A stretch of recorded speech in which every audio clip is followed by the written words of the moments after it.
معصوم فرماتے ہر شب جمعہ ہزارہ گنہگار وادی برہوت سے آزاد ہو جاتے ہیں۔ معصوم فرماتے ہیں مومن جب شب جمعہ آئے تو زیادہ سے زیادہ اپنے مرحومین کو یاد کیا کرو۔ ایک روایت میں آئے فرمایا جن کے والدین مرحوم ہو گئے، فرمایا ہر شب جمعہ تمہاری بوڑھی ماں تمہارے در پہ آتی ہے، تمہارا بوڑھا باپ تمہارے گھر پہ آتا ہے اور کیا سوال کرنے آتی ہے، میرے لال مجھے کوئی خیرات دو، مجھے کوئی ثواب دو۔ معصوم فرماتے یہ غافل انسان پوری رات سوتا رہتا ہے، یہ کھڑی رہتی ہے یہاں تک کہ صبح ہو جاتی ہے۔ ملائک کہتے ہیں اب جانے کا وقت ہے، کہتی ہے نہیں اب اٹھے گا نماز پہ، مجھے کچھ نہ کچھ تو خیرات دے گا، لیکن فرماتے سورج نکل جاتا ہے، یہ غفلت کی نیند میں سوتا رہتا ہے۔ یہ بوڑھی ماں اور مرحوم روتا ہوا جاتا ہے اور کہتی ہے کہ میرے لال اگر تو آج مجھے کچھ دیتا تو میں بھی تمہارے لیے دعا کرتی۔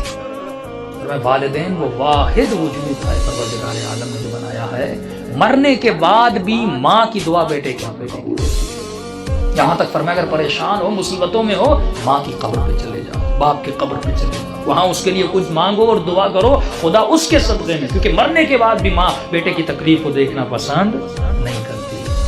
تصور کرو اس دنیا میں جس کو اللہ نے ماں بنایا وہ ہماری تکلیفوں کو برداشت نہیں کرتی،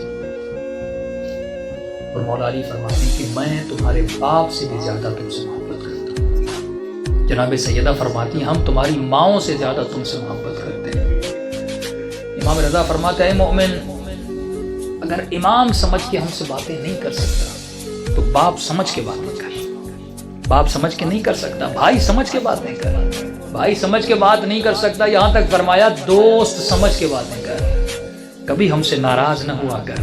ایک مولا کا چاہنے والا گنہگار تھا، ساتویں امام کا زمانہ تھا، گلی پتلی سی تھی اور شراب کی اس میں عادت تھی، ہاتھ میں شراب تھا اور آگے بڑھ رہا تھا، سامنے امام کو آتے ہوئے دیکھا، شرمندہ ہوا کہ مولا کو کیسے میں فیس کروں گا۔ اس نے فوراً اپنا چہرہ دیوار کی طرف کر دیا تاکہ مولا گزر جائے اور مجھے نہ دیکھیں۔ امام جیسے آئے اس کے قریب آئے، اس کے پیٹھ پہ ہاتھ لگایا، کہا کہ اپنا منہ کیوں پھیرا ہے؟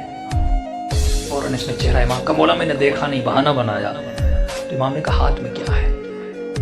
جھوٹ بولتا مولا سے؟ اس نے کہا کیسے بتاؤں ہاتھ میں شراب؟ اس نے جھوٹ بولا کہ مولا میرے ہاتھ میں شراب ہے، میرے ہاتھ میں دودھ ہے۔ تو امام نے کہا اگر دودھ ہے تو تھوڑا ہمیں بھی پلا، ہم بھی پینا چاہتے ہیں۔ اب کہتا ہے میرے ہاتھ کانپ رہے تھے، تھا تو شراب اس برتن میں، کروں تو کیا کروں؟ کہتا جیسے میں نے اس برتن سے اس شراب کو اتارا تو وہ دودھ میں بدل گیا۔ امام نے ایک جملہ کہہ کر آگے ہو کر گزر گئے، فرمایا تو میرا چاہنے والا ہے، ایسا رہو جیسا ہمیں پسند ہے۔ دوسری بات امام نے کہا خبردار کتنے بھی گنہگار کیوں نہ ہو جاؤ لیکن کبھی بھی ہم اہل بیت سے پیٹ نہ دیا کر۔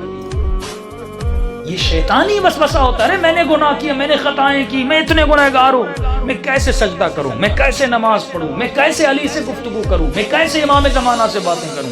امام فرماتے ہم بیٹھے اس لیے ہیں تاکہ تو ہمارے ساتھ درد دل کرے، اور یہ وسیلہ خدا نے آپ کو دیا۔ امام رضا فرماتے ہیں ہمارے چاہنے والے چھوٹی چھوٹی باتوں کے لیے ہمیں ہماری سیدہ فاطمہ کا واسطہ نہ دیا کرو، کیونکہ ہم ہر مصیبت برداشت کرتے ہیں لیکن اپنی دادی کی مصیبت برداشت ہم سے نہیں۔